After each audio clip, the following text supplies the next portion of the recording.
Namaskar and welcome to Newsnight. Well, India has said that the time has come for greater engagement with Myanmar and not less engagement, because the lack of engagement will only create a vacuum which will be counterproductive. And we therefore support all initiatives to engage with Myanmar and resolve issues peacefully without further bloodshed, is what India said. And India also welcomed the efforts of ASEAN in finding a solution, and also said that the UN should be playing its role and not to be found wanting during this crucial phase. So that's going to be our focus tonight on Newsnight. Let's begin with the headlines. Violence mars the fourth phase of polling in West Bengal. Clashes in Cooch Behar's Sitarkuchi polling booth that results in the death of 4 people. The Election Commission suspends the polling in that polling station, and both BJP and the TMC delegations met the Election Commission and demanded free and fair elections.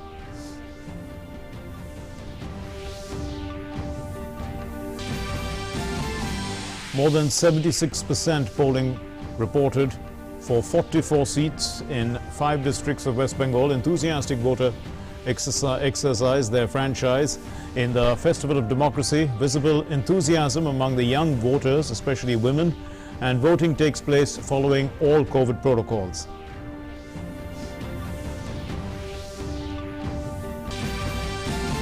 Prime Minister Narendra Modi campaigns for the 5th phase of polling in West Bengal, expresses grief for the loss of lives in Cooch Behar violence, says that Mamata Banerjee's anger is increasing in the face of her imminent defeat.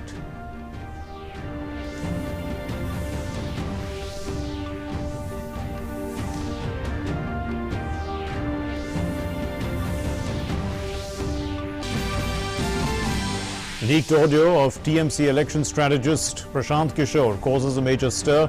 The BJP IT cell head Amit Malviya releases the audio in which Kishore says that the Prime Minister is extremely popular in the state. The BJP claims the TMC has accepted defeat. Prashant Kishore asks for the release of the entire audio recording.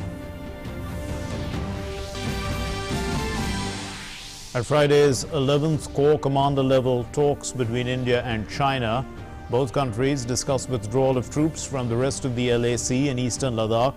Talks last 13 hours, and they discuss friction areas like Hot Springs, Gogra, and also the 900 square kilometer Depsang Plains. The central government once again says that it's ready for talks with the agitating farmers.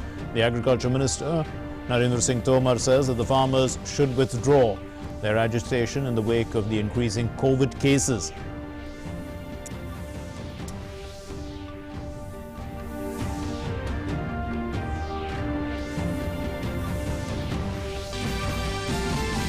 India's war against the COVID virus intensifies.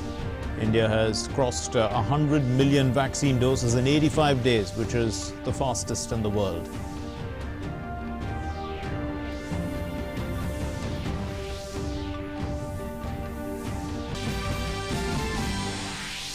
And India said the time has come for greater engagement with Myanmar and not less.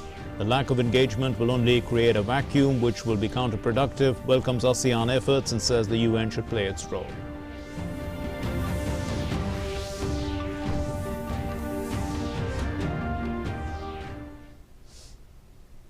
Well, thanks for being with us. My name is Mark Lynn. Let's begin with the top story. The 4th phase of assembly polls in West Bengal saw a huge voter turnout. Polling took place for 44 seats in the 4th phase, and there was strict adherence, of course, to COVID-19 protocols. But there was also an unfortunate incident of violence at a polling booth in Cooch Behar in which 4 people were killed. Both the BJP and the TMC delegations then met the Election Commission and demanded a probe into the matter. Visuals from 5 different districts of West Bengal show people's enthusiasm for participation in the electoral process. Despite the fear of global pandemic, the 4th phase of assembly polls in the state witnessed enthusiastic participation of people in the polling process. Long queues of voters were seen since morning at the polling stations. Young and old, men and women, all took part in this festival of democracy. Polling was held for 44 seats in the fourth phase of polls in West Bengal on Saturday. These include 9 seats in Howrah, 11 in South 24 Parganas, 10 in Hooghly, 5 in Alipurduar, and 9 seats in Cooch Behar. Healthy voter turnout was registered almost everywhere. However, 4 people were killed in firing following violence at a polling booth in Cooch Behar. जो लोग थे उधर सोचे गांव वाले कि उसको CISF ने कोई मतलब मारा पीटा कुछ ऐसे कुछ र्यूमर फैल गया था। वो गांव से आके 300-350 आदमी उसके ऊपर अटैक किए थे। बहुत सारा हैंडमेड जो वेपन्स होते हैं जो महिला यूज करते हैं उसके द्वारा अटैक हुआ था। राइफल छीनने का कोशिश किया गया। एक साथ मिलके उसके साथ बहुत ज़्यादा स्कफलिंग, मारामारी, झमेला ये सब चल रहा था। उस टाइम उसका जब राइफल छीनने का कोशिश किया और बूथ में के अंदर में घुसने का कोशिश किया तब ये घटना घटा और सीआईएसएफ फायरिंग चालू की।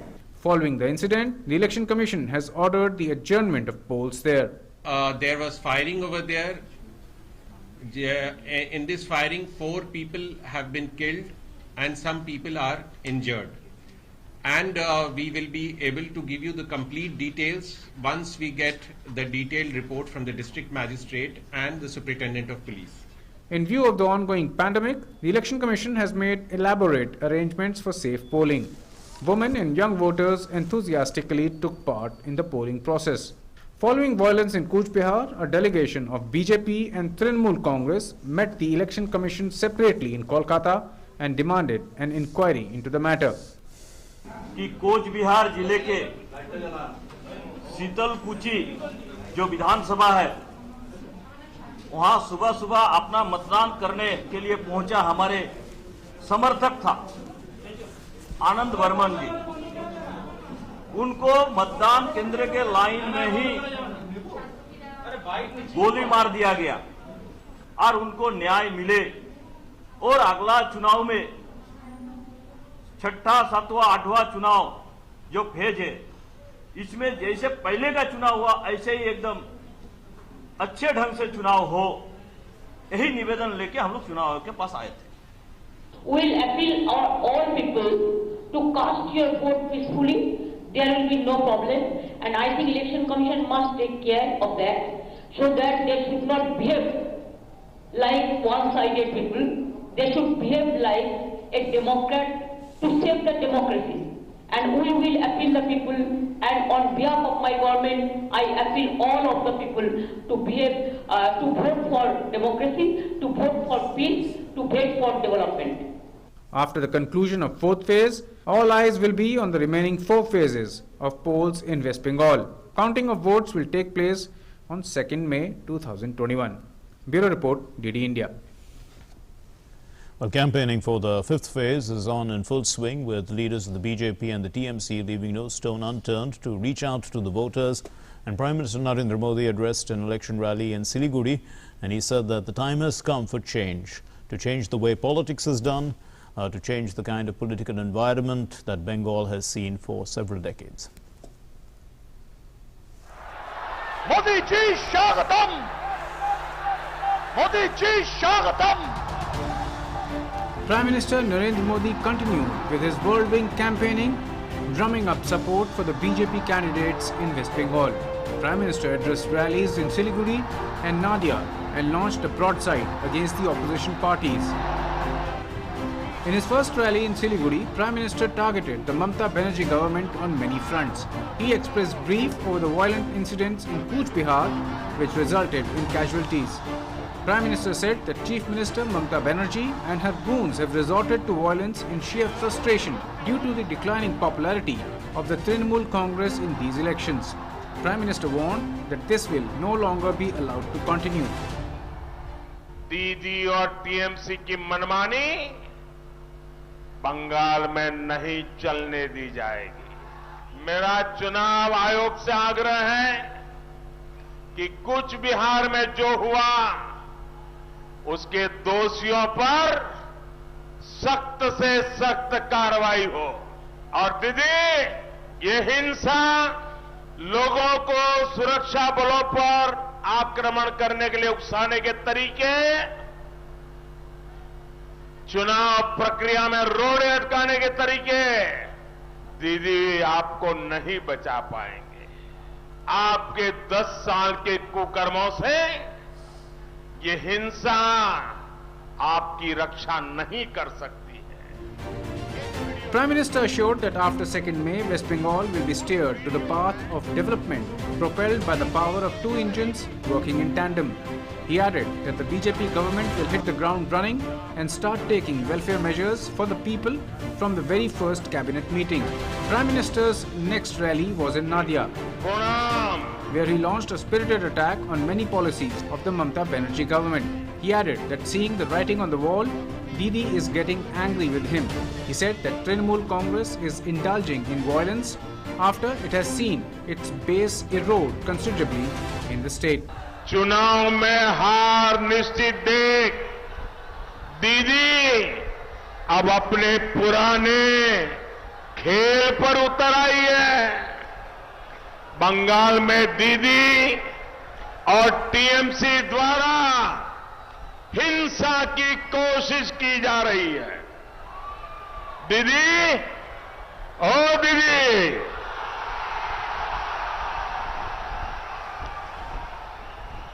दीदी संवेदनशीलता की उम्मीद बंगाल अब आपसे छोड़ चुका है। Prime Minister said that he has seen a video in which West Bengal's tourism minister and an MLA are threatening people. He added that time has come to change the political atmosphere in Bengal, which has been long nurtured by political parties. He said after these elections, a Tola Mukt, a syndicate-free and cut money-free Bengal will emerge. Bureau Report, TV India. Well, in an audio clip, key TMC strategist Prashant Kishore is heard saying that Prime Minister Narendra Modi has a cult following and that polarization, anger against the Mamata Banerjee government in West Bengal and Dalit votes, they were the three key factors which are working in favor of the BJP in this election. And the BJP leaders responded by saying that it's game over for the TMC. And the TMC says that that was a selective leak and that it was pressure tactics. The party and both Kishore, their strategist, they have demanded that the full audio be released. आप देखें कि बंगाल में Modi is पहले तो एक बात है कि मोदी का एक कल्ट है जो कि बन गया है पूरे देश में, जो कि द डिग्री कुड वेरी, लेकिन 10%, 15%, 20%, 25% ऐसे लोग हैं जिसको मोदी में भगवान दिखता है, चाहे सही दिखे गलत दिखे वो एक अलग बहस का मुद्दा हो सकता है। स्पेशली जो यहाँ हिंदी भाषी है वो मोदी का सपोर्ट का कोर बेस है, कोर है। प्लस जो एंटी इनकम्बेंसी वो स्टेट गवर्नमेंट के खिलाफ है, सेंटर के खिलाफ है नहीं, और मोदी है पॉपुलर, यहाँ काफी पॉपुलर है। On a day when West Bengal witnessed fourth phase of polling in the assembly elections, portions of Trinamool Congress's poll strategist Prashant Kishore's clubhouse session were leaked online, leading to a political slugfest in the state. Clubhouse is an invitation-only social media app for iOS based on voice. In an open chat on Clubhouse on Friday evening with many journalists, Prashant Kishore can be heard saying that polarization, anger against the Mamata Banerjee government and Dalit votes were the three factors working in favor of the BJP in this election. स्वाभाविक रूप से प्रधानमंत्री नरेंद्र मोदी जी, उनका व्यक्तित्व बंगाल के चुनाव में बहुत मायने रखता है। वो लोकप्रिय नेता है, एक कल्ट टाइप फॉलोइंग है उनकी। ममता बनर्जी के रणनीतिकार ने यह भी माना कि भारतीय जनता पार्टी का संगठन मजबूत है, नीचे बूथ तक फैला हुआ है और भारतीय जनता पार्टी के चुनाव लड़ने की शैली अपने में अद्भुत है। BJP social media head Amit Malviya posted clips on his Twitter handle late Friday night that went viral in the middle of nerve-wracking Mamata Banerjee versus BJP campaign. The TMC's election has just been thrown away. Major जो problem है which we have to accept कि 20 years से there has been blatant effort and everything has been done to appease the minority. अब आप बंगाल को उठाकर देख लीजिए, पॉलिटिक्स का यहाँ एक लाइन का सिंपल फलसफा ये रहा है कि जिसको मुसलमान वोट करेगा वो सरकार बनाएगा। तो पूरी जो पॉलिटिकल इकोसिस्टम रही है, वो चाहे कांग्रेस की रही हो, लेफ्ट की रही हो, दीदी की रही है, वो सब और सब मुस्लिम वोट को लेने के लिए उस तरह से सोच उनकी रही है। वो ये भी मानते हैं कि पिछले 20 सालों में लेफ्ट, कांग्रेस और फिर टीएमसी द्वारा जिस तरीके की तुष्टीकरण की राजनीति देखी गई, उसकी वजह से जमीन पे ध्रुवीकरण देखा जा रहा है और इस ध्रुवीकरण का नुकसान सीधा टीएमसी को हो रहा है। वो ये भी कहते हैं कि दलित समाज, जो बंगाल की 27% आबादी है, वो एक मुश्त होकर भारतीय जनता पार्टी के साथ खड़ी हुई है। Prashant Kishore was quick in his reaction on Twitter. He said, "I am glad BJP is taking my chat more seriously than words of their own leaders. They should show courage and share the full chat instead of getting excited with selective use of parts of it. I have said this before and am repeating again. BJP will not cross 100 in West Bengal, period." The TMC in its reaction has called for release of selected portions of the clubhouse chat a pressure tactic and has demanded to get the entire audio released. Who is right in their assessment will only be clear on May 2nd when results will be announced. But the leaked chats have handed ammunition to political rivals of Trinamool Congress and has surely added fuel to the already raging fire of political slugfest in West Bengal. Bureau Report, TD India. Well, over 100 million vaccines have been administered across the country. So India remains on top globally with an average administration of nearly 39 lakh doses per day. However, the number of new cases too were pretty high, 1,45,385 on Friday. And, 77,567 recoveries were also reported. So the cumulative recoveries also now has reached close to 1.2 crores. Let's take a look at this update on COVID in the country. The roads are partially empty and the traffic is lower than usual.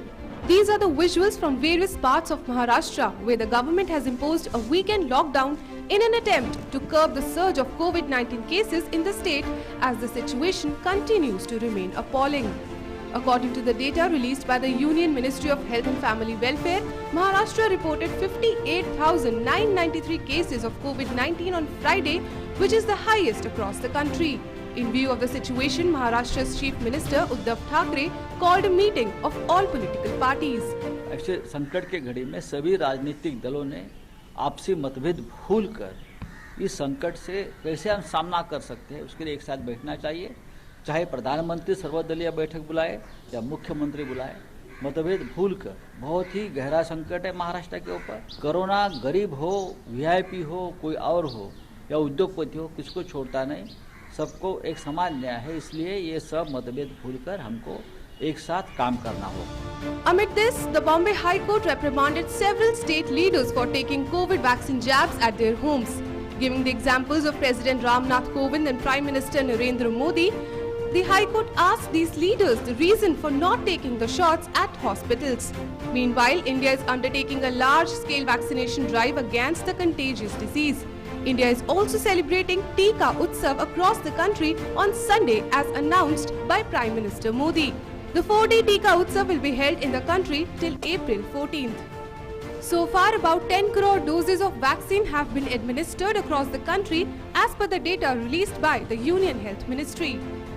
But the infections are on rise and the state governments across the country are taking several measures to curb this rise.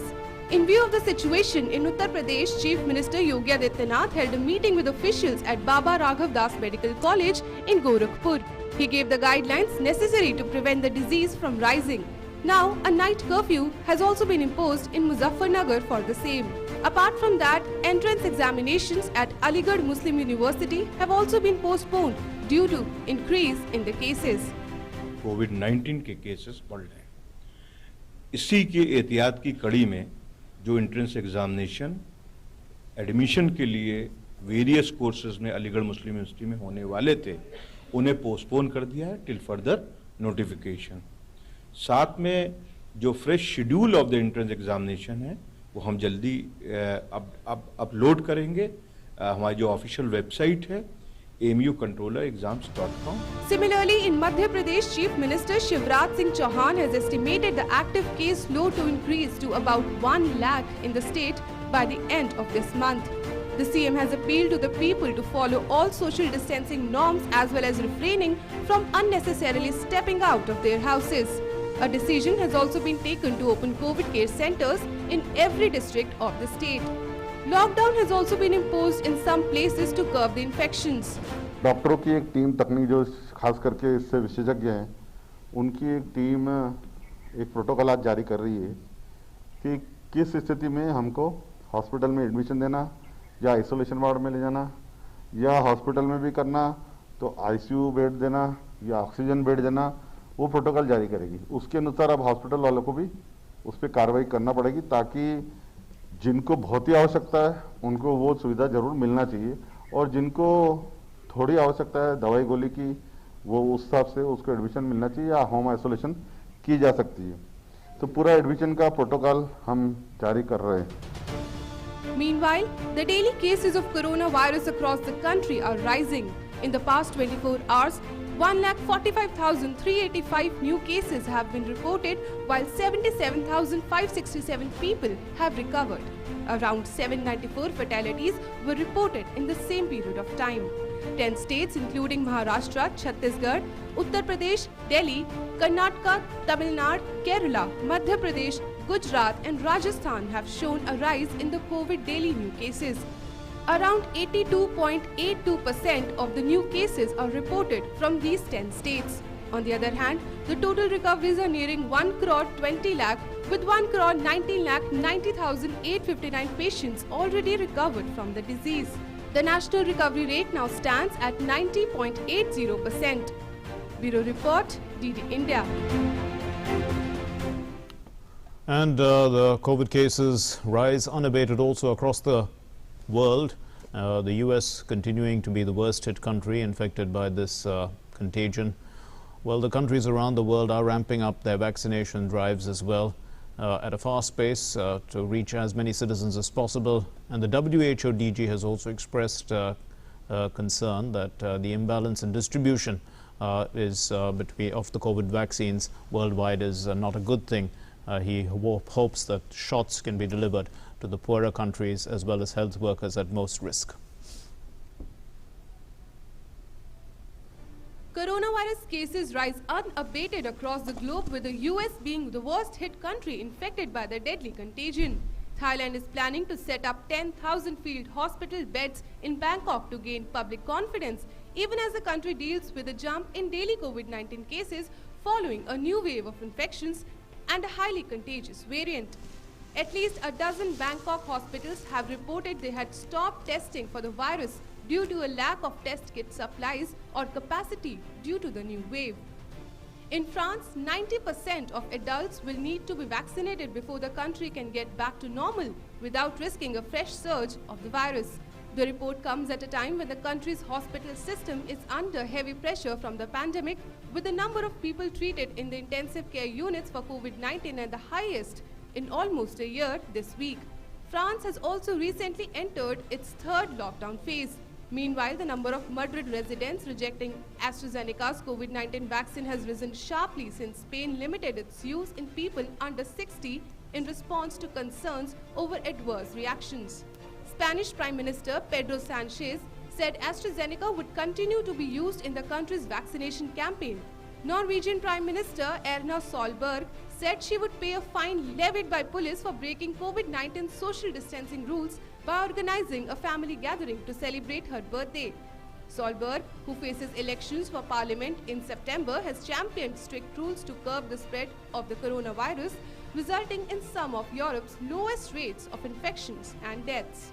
Meanwhile, WHO Director General Tedros Adhanom has said that there is a shocking imbalance in the distribution of COVID-19 vaccines worldwide, as most countries do not have anywhere near enough shots to cover health workers and others at high risk. There remains a shocking imbalance in the global distribution of vaccines. More than 700 million vaccine doses have been administered globally, but over 87% have gone to high-income or upper-middle-income countries, while low-income countries have received just 0.2%. On average, in high-income countries, almost 1 in 4 people has received a vaccine. In low-income countries, it's 1 in more than 500. In Latin America, Brazil's health minister has said that there was no magic wand to solve the country's pandemic woes after the South American nation set records of more than 4,000 COVID deaths per day this week. The deadly virus has claimed more than 3,48,000 lives in Brazil, second only to the United States. As Mexico braces for increasing numbers of deportees to cross into its territory, migrants deported from the US back to the Latin American country are being tested for COVID. Mexico's private healthcare personnel are protesting being left out of the government's COVID-19 vaccine rollout just as the country braces for a potential third wave of infections. Peru is suffering from worst movement during the pandemic as the second wave of the coronavirus has hit the country with saturated hospitals and vaccines that arrive sparingly days before the presidential elections are held. Peru's President Francisco Sagasti has said the state had failed during the pandemic and offered a public apology to everyone who had lost a loved one. News Night Desk, DD India. The Union Agriculture Minister Narendra Singh Tomar has said that the deadlock over the ongoing farmers' agitation will end the day that the farmers' union leaders they decide to sort out this issue. He said that the centre is always ready for talks with the farmers' unions and the door has always been open to them. मैं आपके माध्यम से किसान संगठनों को कहना चाहता हूं कि वो आंदोलन का रास्ता छोड़ें। सरकार चर्चा करने के लिए तैयार है, वो अपना प्रस्ताव लेकर आएं, हम लोग मिल बैठकर चर्चा करेंगे और मुद्दों का समाधान करेंगे। आज कोविड का संकट भी है और इतनी बड़ी भारी भीड़ में लोग बैठे हुए हैं। इस धरने के कारण, रास्ता जाम के कारण दूसरे नागरिकों के मौलिक अधिकारों का भी हनन हो रहा है, वो भी परेशानी भुगत रहे हैं और इसलिए हमको यूनियंस को बड़े मन से विचार करके आंदोलन को स्थगित करना चाहिए, कोविड प्रोटोकॉल का पालन करना चाहिए और जब भी वो आएंगे तो भारत सरकार उनके साथ पूरे सम्मान के साथ और पूरे व्यापक दृष्टिकोण के आधार पर खुले मन से चर्चा करने के लिए तैयार है। Moving on then, India has condemned the violence and loss of lives in Myanmar and demanded the immediate release of detained leaders. India said that there should be a greater engagement and that the UN should play its role. India's Deputy Permanent Representative to the United Nations said that India has welcomed ASEAN efforts in finding a solution, and he also praised the role that Bangladesh was playing in hosting the displaced Rohingyas and that their repatriation efforts should be expedited. Let's take a look at this report. India has condemned the turbulence in Myanmar. The country shares a nearly 1,500-kilometer border with India and has been in the midst of political uncertainty since a military coup displaced the elected NLD government on February 1. But that coup has been resisted by the people in many institutions of Myanmar, making it partial and throwing the country into political chaos and uncertainty. A local monitoring group, the Assistance Association for Political Prisoners, says that more than 600 civilians have so far been killed in the military crackdown. Speaking at the UN Security Council Area Formula meeting on Myanmar via video conference, India's Deputy Permanent Representative to the United Nations, K. Nagaraj Naidu, said, "The rule of law must be upheld in Myanmar." India condemns the use of violence in Myanmar and deeply condoles the loss of lives. It is essential to observe maximum restraint. India is convinced that there should be no falling back on the path to democracy in Myanmar. The rule of law must be upheld and the process of democratic transition, which India has long supported, must be taken forward. The first and most immediate step in this regard is the release of detained leaders. India reiterated its concerns as a border state, highlighting the serious impact of political instability and its potential adverse spillover effects. Naidu also welcomed ASEAN efforts in finding a solution and expressed the hope that the UN would intervene to stem the deepening crisis. We welcome the efforts of ASEAN in finding a solution to the issue. We also firmly believe that the United Nations should play its role and not be found wanting during this crucial phase. The Security Council has repeatedly expressed its hope that the Secretary General's Special Envoy would visit Myanmar as soon as possible. India also praised Bangladesh for hosting millions of displaced Rohingyas and urged the international community to expedite efforts to repatriate Rohingya refugees currently in Bangladesh to Rakhine State in Myanmar. Naidu highlighted India's on-the-ground support for displaced persons in camps in Bangladesh and urged the international community to support financially and otherwise the efforts of Bangladesh to prevent radicalization in the camps. India also provides developmental assistance to Myanmar under the Rakhine State Development Program to create infrastructure for Rohingyas.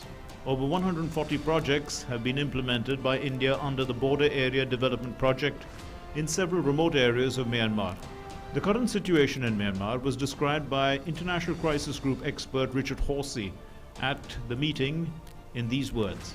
The problem for the regime is that unlike in 1988 or the 1990s or the 2007 suppression of the Saffron Revolution, the violence is not producing its desired results. A military rampage on the streets and in the homes of Yangon and Mandalay and other towns appears a desperate attempt to terrorize the population into submission. Instead, it has created chaos. Various forms of violent urban resistance to the regime are also emerging.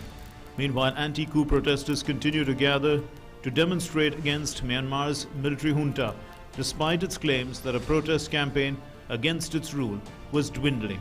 The Southeast Asian nation has ground to a standstill because of the protest campaign and widespread strikes against military rule. With agency inputs, Newsnight Desk, DD India.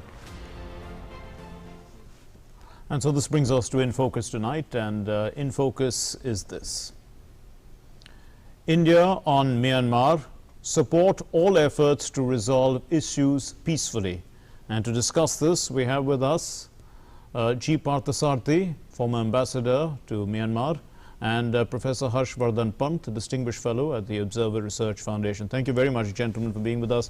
Ambassador Parthasarathy, so the situation after this meeting, and some people have described it as, you know, quite unlike in the past, because this military coup is not making or achieving the desired results, because it's actually creating more and more resistance from the people. So this is not going to work, is the impression that they are giving, and they're asking the United Nations to take a lead role in intervening at this stage. What do you think?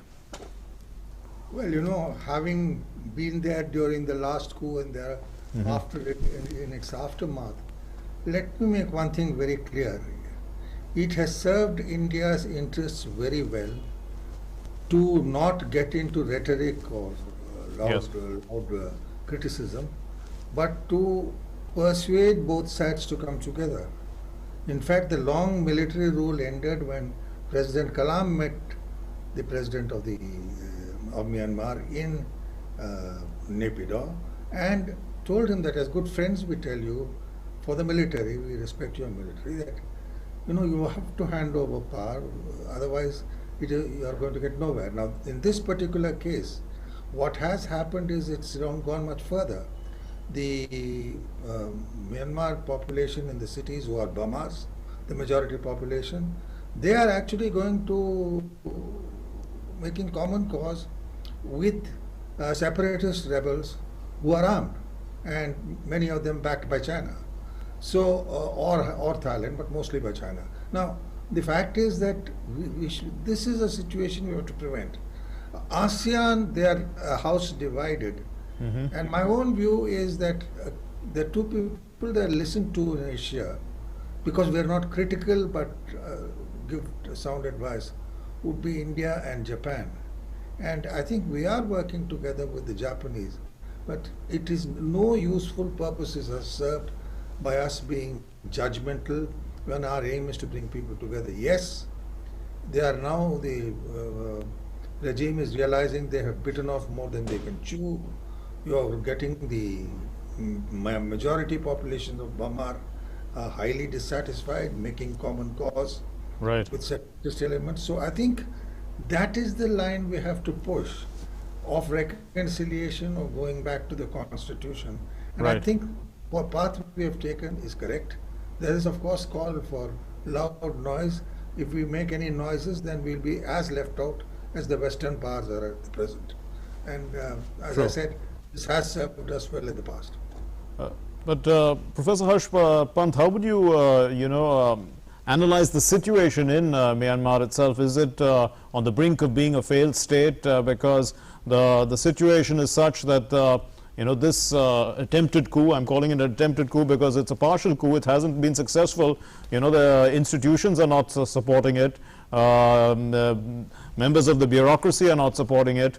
The people are definitely against it. So they're just using force to try and terrorize the population, as one commentator says. But it's counterproductive. It's not working in that direction. So, are the people expecting international support or some sort of intervention from institutions to try and change the situation? Definitely, I think there is a crisis in terms of the ability of the Myanmarese military junta to read 30 leaves correctly. They have taken on more than they are able to handle right now, and clearly the kind of response on the ground from the people, from various institutional structures, they were not anticipating. We should remember that people of Myanmar have now tasted democracy. So now, when in the previous coup, perhaps the situation was not ripe enough. But now, when the Myanmarese military junta decides to go back, to the old style coup structures, I think there the challenge for them is that the people of Myanmar now are pushing back in ways that perhaps they were not anticipating. The military junta was not anticipating. So clearly, the challenge is, I think, for a lot of countries like India, which share a border, which have great strategic interests in seeing that a stable, democratic Myanmar with robust democratic institutions continue to flourish. The challenge is, how do you make sure that happens, and how do you keep your channels of communication open with various stakeholders? And as Ambassador Parthasarathy was saying, in the past, we have had great success in engaging everyone. And even Aung San Suu Kyi was very appreciative of Indian efforts compared to, say, what the Western countries were doing, which was to isolate and to sanction Myanmar. So now, when the wheels have been turned, I think India will have to make a more robust push, as it is doing now. If you see successive interventions of Indian representatives at the UN, this is quite robust, both in terms of substance and in terms of the language. India wants the democratic rights to be stored expeditiously, and all the stakeholders should come to the negotiating table, because ultimately the people of Myanmar will have to decide their own future with help from regional partners. Now here ASEAN can play a role, but again ASEAN has not shown any leadership. UN therefore becomes a very important instrument, and as I think the Indian response at the UN highlighted, that the Security Council has been able to push a number of ideas to the table, but yet the full force of UN is yet to come to terms with what is happening in Myanmar. So I think what is happening on the ground needs to be more reflected more forcefully in the engagement by major powers, and India is hinting, India is signaling that it is willing to go in that direction with all the constraints that India faces in managing this transition. Perhaps India remains a very valuable partner, both in terms of its outreach to the civilian structures in Myanmar as well as to the military structures in Myanmar. And also to the support of the Rohingyas in Myanmar and their rehabilitation there. Ambassador Parthasarathy, an important point raised by the Deputy Permanent Representative of India to the United Nations about the fact that India has been supporting Bangladesh's efforts, where the several lakh Rohingyas refugees are staying, and he praised, India has praised Bangladesh for hosting them, but India of course has supported that effort both financially and otherwise, and also built structures for their rehabilitation back in Myanmar. So there are projects that are there with the Border Area Development Project. There are 140 such projects, the Rakhine State Development Program that India is working with. This is the kind of support that India is saying that the world community should also support, so that, these are the deep issues that can be sorted out with this kind of positive framework in place.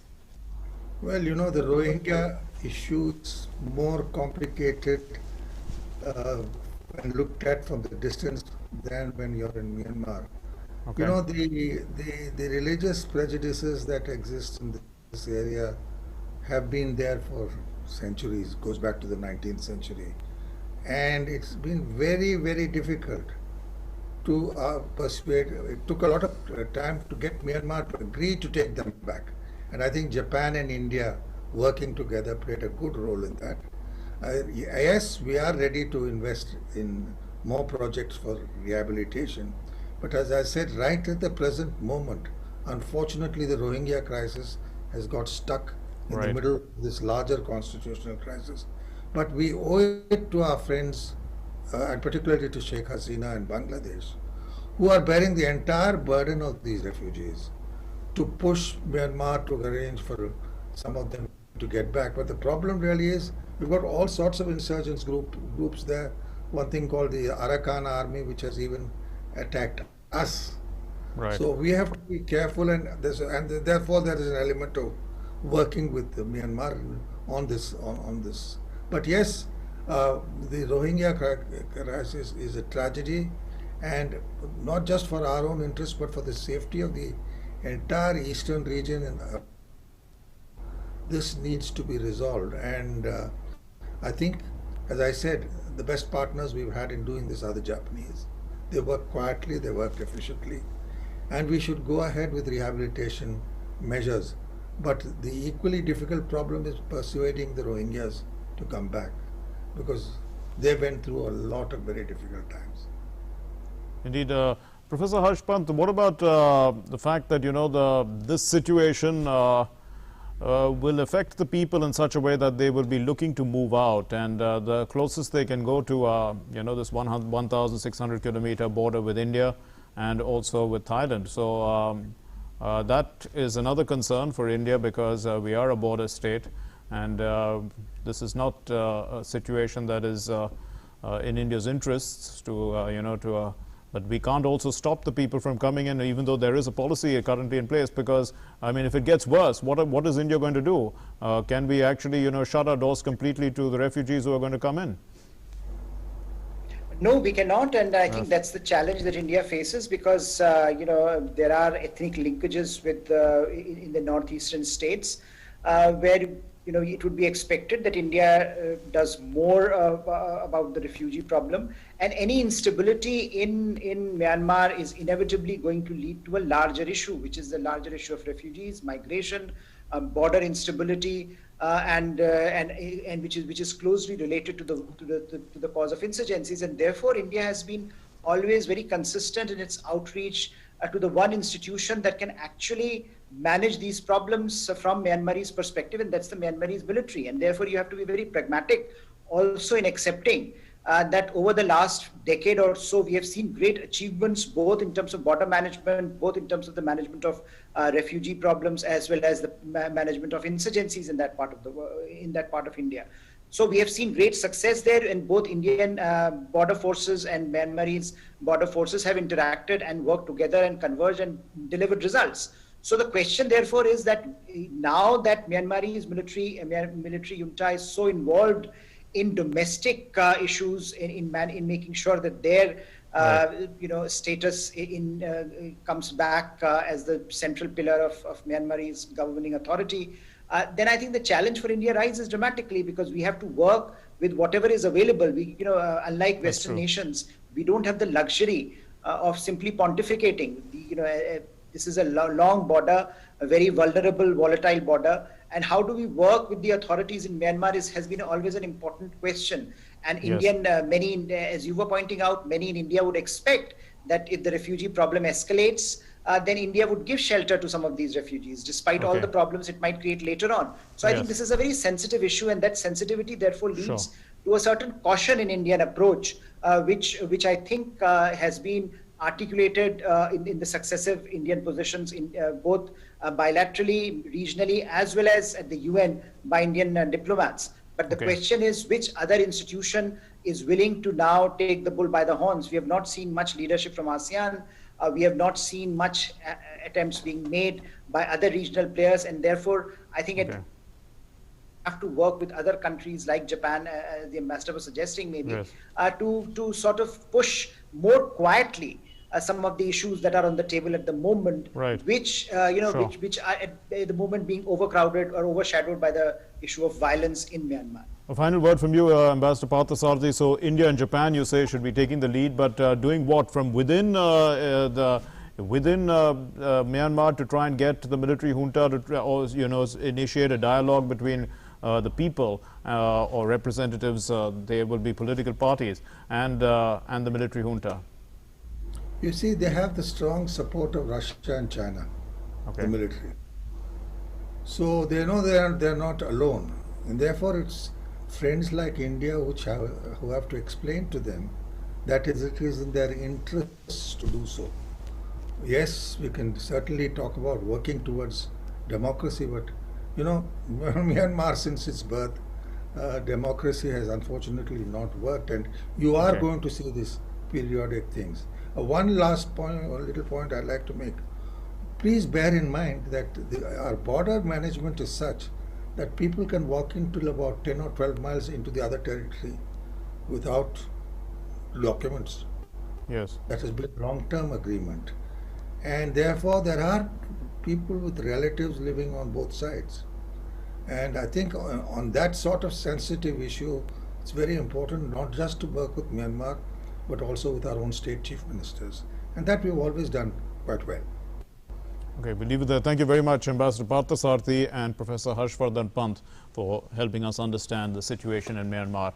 Moving on then to our next story, the medical examiner who performed the autopsy on George Floyd after last May's deadly arrest explained on April 9 how he concluded that the death was a homicide at the hands of the police. In testimony on Friday at the former Minneapolis policeman Derek Chauvin's murder trial, Dr. Andrew Baker, the county chief medical examiner, said that he stood by the cause of death he determined last year as protests in Floyd's name against police brutality spread around the world.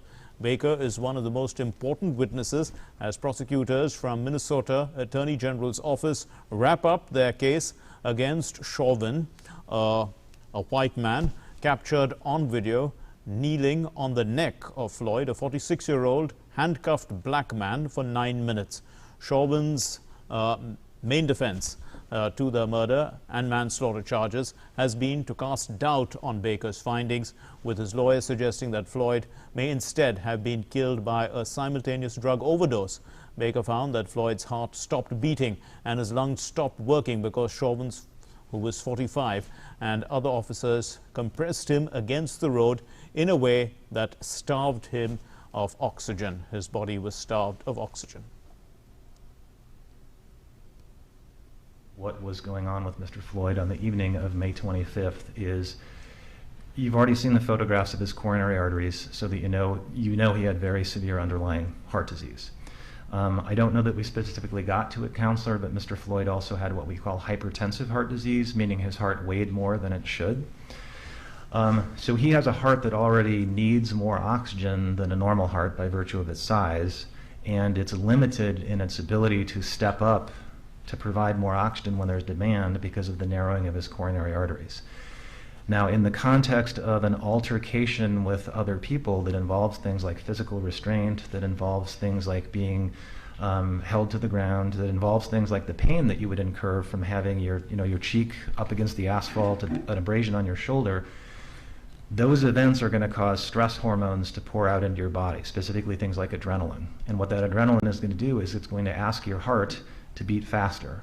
It's going to ask your body for more oxygen so that you can get through that altercation. And in my opinion, the law enforcement subdual restraint and the neck compression was just more than Mr. Floyd could take by virtue of those heart conditions. After decades of inactivity, La Soufriere volcano on the eastern Caribbean island of St. Vincent on Friday erupted, sending dark plumes of ash and smoke billowing into the sky. Thousands of people from the surrounding villages were forced to evacuate after the volcanic eruption.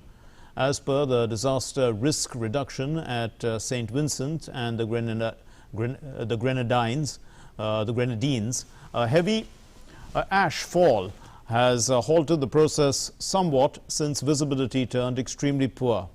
Dormant since 1979, the volcano started showing signs of activity in December last year, spewing steam and smoke and rumbling away. The eruption column was estimated to reach 10 kilometers high, the University of the West Indies Seismic Research Center said, which also warned other explosive eruptions could occur.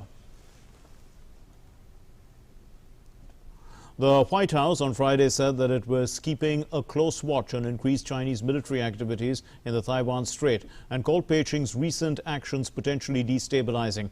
The White House press secretary Jen Psaki said China has taken increasingly coercive action to undercut democracy in Taiwan. We're not looking, as you know, for confrontation with China. Our focus and our relationship is one based on steep competition. We have been clearly, publicly and privately expressed our concerns, our growing concerns about China's aggression towards Taiwan. China has taken increasingly coercive action to undercut democracy in Taiwan. We've seen a concerning increase in PRC military activity in the Taiwan Strait, which we believe is potentially destabilizing. So we are watching that closely. I can't make any other predictions from here. Of course, the Department of Defense and others would be in the lead on making those assessments. The U.S. President Joe Biden on Friday ordered the creation of a bipartisan commission to study potential reforms to the Supreme Court, which also include whether to expand the number of justices. In an executive order, Biden said that the commission would tackle the merits and the legality of specific high court reform proposals.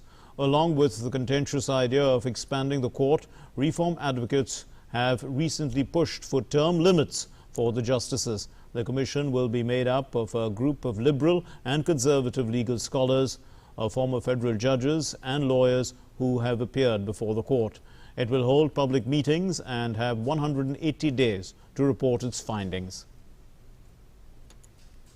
Fans of the Hollywood actor Tom Cruise will have to wait a little more to watch his upcoming action flick Top Gun: Maverick, as the makers have now pushed the release date of the movie to the month of November.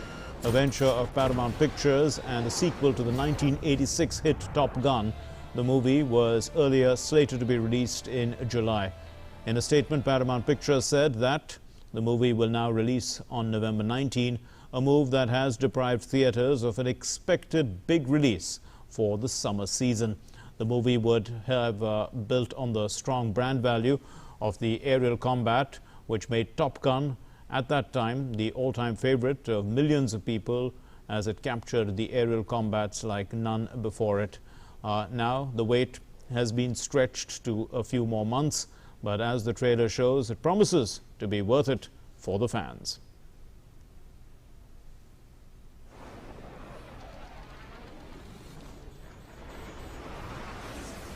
You won't retire.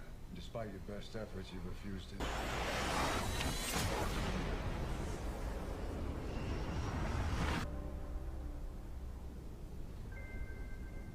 You should be at least. It's one of life's mysteries, sir.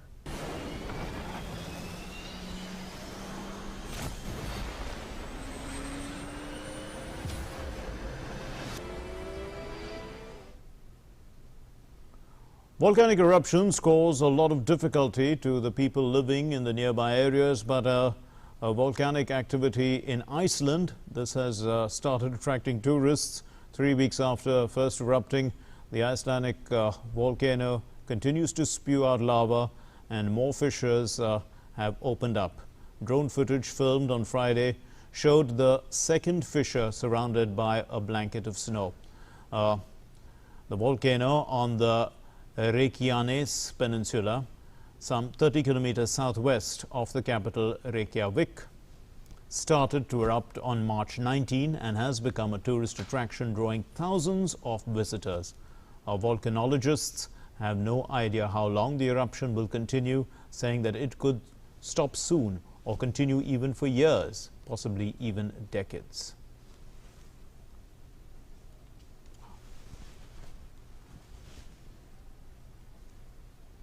And with that, we conclude this bulletin, but don't forget to, I'm in the studio right now, but as soon as I leave the studio, I'll be putting on my mask. But cover your nose and your mouth and be safe. Thanks for watching. Namaskar.